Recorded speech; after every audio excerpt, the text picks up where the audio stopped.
이번 시간에는 아이들이 게임에 노출된 아이들의 뇌를 한번 분석해 보도록 하겠습니다.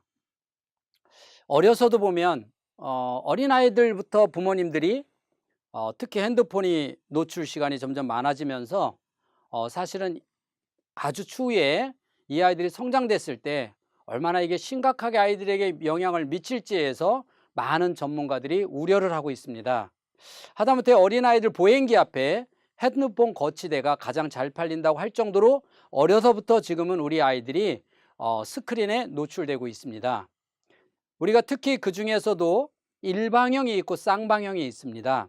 예를 들어서 문자를 주고받고 카톡을 주고받고 게임을 하는 것은 쌍방형이고 TV를 보는 것은 일방형입니다. 특히 쌍방형은 훨씬 더 뇌에 많은 영향을 미치게 됩니다. 예를 들어서 이 게임이나 이러한 부분들이 과연 뇌 발달에 도움을 주는지 아니면 악영향을 주는지 한번 이론적으로 보도록 하겠습니다. 우리가 눈으로 보는 것은 이 두정엽에서 정리를 해서 이마로 보내면 이마가 이걸 통해서 생각하도록 지시를 합니다. 한 예를 들어 보겠습니다. 자, 게임을 제가 하고 있습니다. 그 게임의 종류가 하늘에서 떨어지는 포탄을 피하는 게임이라고 보겠습니다. 그러면 하늘에 포탄이 떨어지는 걸 눈으로 보고 두정엽에서는 이걸 생각해서 이마로 보냅니다. 그럼 이마는 오른쪽으로 피해야 살을지 왼쪽으로 피해야 살지를 분석을 해서 지시를 내립니다. 자, 이 단계가 이루어지면 이미 얘는 죽어 있습니다. 다시 말해서 이렇게 종합적으로 뇌가 돌아갈 때 뇌는 발달되는 건데 이렇게 종합적으로 뇌가 돌아가면 게임이라는 건 할 수가 없습니다. 그러면 게임은 눈으로 봐서 이마로 가기 전에 빠르게 손으로 행동을 가야만 살 수가 있는 거죠. 그러면 이렇게 하는 게임은 결국은 뇌 중에서 어느 뇌만 움직이는가, 에너지를 주는가라고 봤을 때 정확하게 이 후두엽만 움직일 겁니다. 그러면 이렇게 후두엽만 움직이는 뇌를 보시면 우리가 화면처럼 많은 뇌 중에서 정말 아이들은 열심히 게임을 한다고 하는데 뇌 중에서는 가장 작은 일부분만 움직이고 있습니다. 다시 말하면 게임은 뇌 발달과는 전혀 상관이 없는 일을 하고 있다는 것입니다. 그러면 아이가 책을 한번 읽는 뇌를 보도록 하겠습니다. 책을 읽을 때는 게임만큼 자극적이지는 않습니다. 평온하게 책을 읽는 것 같습니다. 그러나 뇌 안에서는 엄청난 에너지가, 엄청난 시냅스가 만들어지는 것을 우리가 뇌 에너지를 통해서 볼 수가 있습니다. 이렇게 책을 읽을 때는 눈으로 글자를 보는 이 두정엽과 이것을 머리로 생각하는 사고력의 뇌, 전두엽과 또 읽으면서 감동을 받으면 축두엽과 이렇게 뇌가 전반적인 뇌가 다 움직입니다. 자, 이렇게 비교해 보면 오른쪽의 게임의 뇌는 그림에서도 보듯이 후두엽의 일부분만 뇌 에너지가 움직이고 있습니다. 하지만 책을 읽고 있을 때는 후두엽뿐만이 아니라 전두엽 그리고 두정엽, 축두엽까지 전체적인 뇌가 골고루 에너지가 움직이고 있는 것을 우리가 한눈에 볼 수 있습니다. 그러면 이렇게 게임에 길들여진 아이들의 뇌는 어떤 변화가 있을지 한번 보도록 하겠습니다. 보통 일반 학생들의 뇌는 전두엽, 후두엽 골고루 뇌가 발달되어 있습니다. 에너지가 돌고 있을 때 스마트폰이나 게임에 2시간 이상 장시간 노출된 아이들은 이마와 축두엽의 에너지가 없는 것을 볼 수 있습니다. 이마라고 하는 것은 후두엽에서 이마로 넘겨서 뇌가 생각할 수 있는 기회가 없었기 때문에 이 친구는 2시간이면 2시간 내내 전두엽을 사용하지 않았다는 것입니다. 이렇게 전두엽을 사용하지 않았을 때 나타나는 현상은 뭐냐는 거죠. 이 아이는 전두엽을 사용하지 않았기 때문에 생각해서 말하는 부분이 약해질 겁니다. 또한 전두엽은 사고력입니다. 생각해서 글 쓰는 걸 싫어합니다. 토론하는 걸 싫어합니다. 이렇게 아이들이 생각이라고 하는 부분이 점점 없어지는 것을 게임의 중독과 동시에 이 아이들은 게임에 길들여지는 시간만큼 비례해서 책을 읽고 생각하는 이러한 뇌가 줄어드는 것을 알 수가 있습니다. 또 하나는 오른쪽 뇌, 운의 감정 조절의 뇌가 약해집니다. 여러분, 아이들이 게임을 할 때는 건드리면 화를 내는 거 느끼십니까? 학교에서도 게임에 중독된 아이들은 욱하는 성격을 우리가 알 수 있습니다. 게임에 중독된 아이들의 뇌는 감정의 뇌 조절이 약해서 감정 조절이 약하기 때문에 화를 낼 수밖에 없습니다.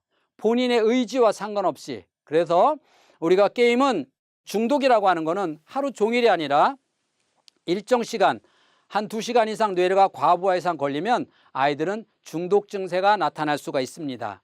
그러면 뇌에서 이런 스마트폰의 중독이 얼마나 위험한지, 이 스마트폰의 중독과 그 밖의 약물 중독자와 뇌파는 비슷하게 나옵니다. 다시 말해서 스마트폰에 한번 깊이 중독된 아이들은 그걸 단식 프로그램을 통해서 다시 회복시킨다고 해도 기회만 되면 언제든 알코올 중독처럼 다시 게임의 중독에 빠질 수 있는 위험 증후군을 가지고 있다고 봐야 한다는 것입니다. 그러면 우리가 흔히 최근에는 모든 우리가 스크린을 통해서 학습도 많이 하는데 그러한 것들이 얼마나 아이들에게 많이 영향을 줄 수 있느냐, 정말 학습에 도움을 주는지라고 하는 걸 한번 보도록 하겠습니다. 자, 이렇게 태블릿 PC를 통해서 공부를 할 때와 똑같은 내용을 종이를 통해서 공부할 때, 그 태블릿 PC와 종이로 공부할 때 겉보기에는 똑같아 보이지만 실제 뇌의 속도 면에서는 상당한 차이가 있을 수가 있습니다. 예를 들어서 틀린 문제를 찾아낼 때 실제 학습지를 통해서 찾아내는 거는 7번을 찾아냈을 때 태블릿 PC를 통해서 찾아내면 3번밖에 찾아내지 못한다는 사실입니다. 그러면 찾아낸 것 중에서 오답이 학습지로 찾은 애들이 16개라면 태블릿 PC로 찾은 애는 24개였습니다.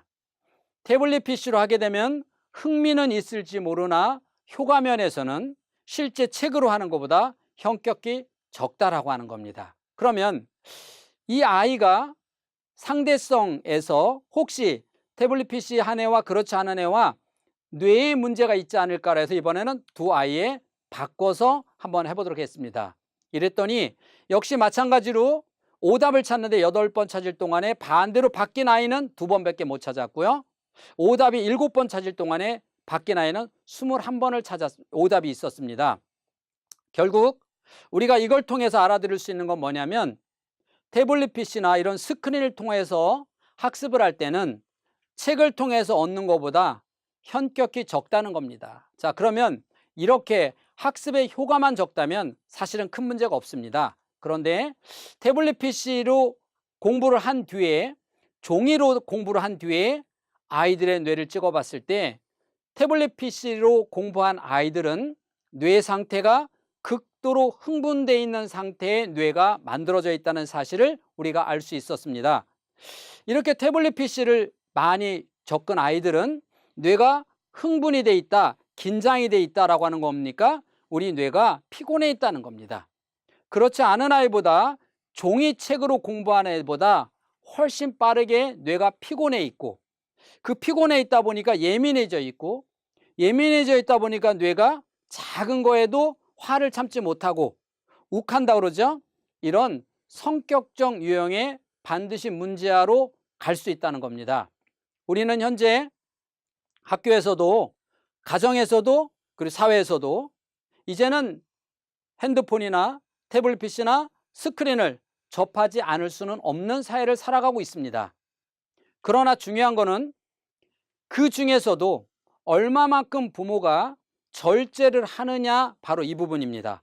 얼마만큼 학교에서 교사가 절제를 해주느냐, 이 부분은 아이들에게 참으로 많은 영향을 미칠 것입니다. 많은 아이들이 모든 아이들이 다 이렇게 핸드폰이나 이런 데 100% 노출되어 있는 것은 아닙니다.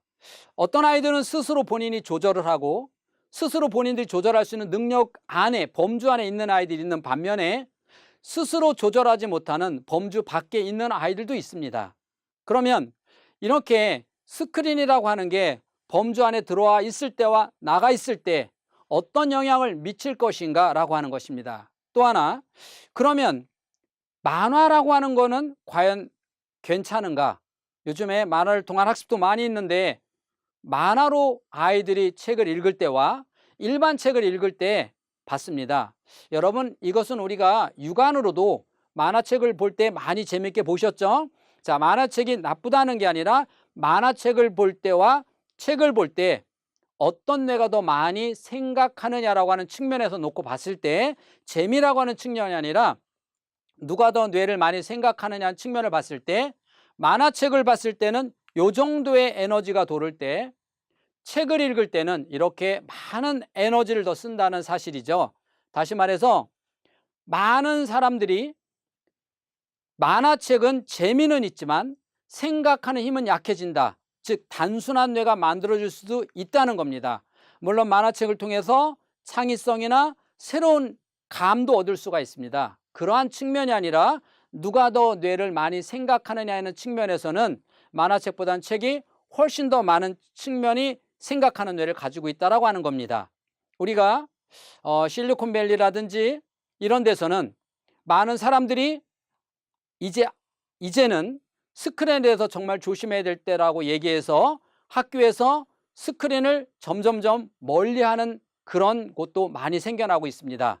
우리가 지금쯤 한 번쯤 점검을 하고 뒤돌아봐야 할 것입니다. 과연 한국 사회의 핸드폰, 아이들에게 주어지는 핸드폰, 모든 아이들이 핸드폰이 없으면 친구와 소통이 안 된다고 하는 그 정도의 많은 핸드폰, 이제는 그 핸드폰에 점점점 아이들의 연령이 낮아져서 이제는 유아 아이들에게까지 주어지는 과연 이 핸드폰이 과연 우리 아이들의 뇌에 아무런 문제가 없는 것인지 어떠한 문제가 있는지를 우리는 한 번쯤은 신중히 고민해 볼 때가 아닌가 생각합니다.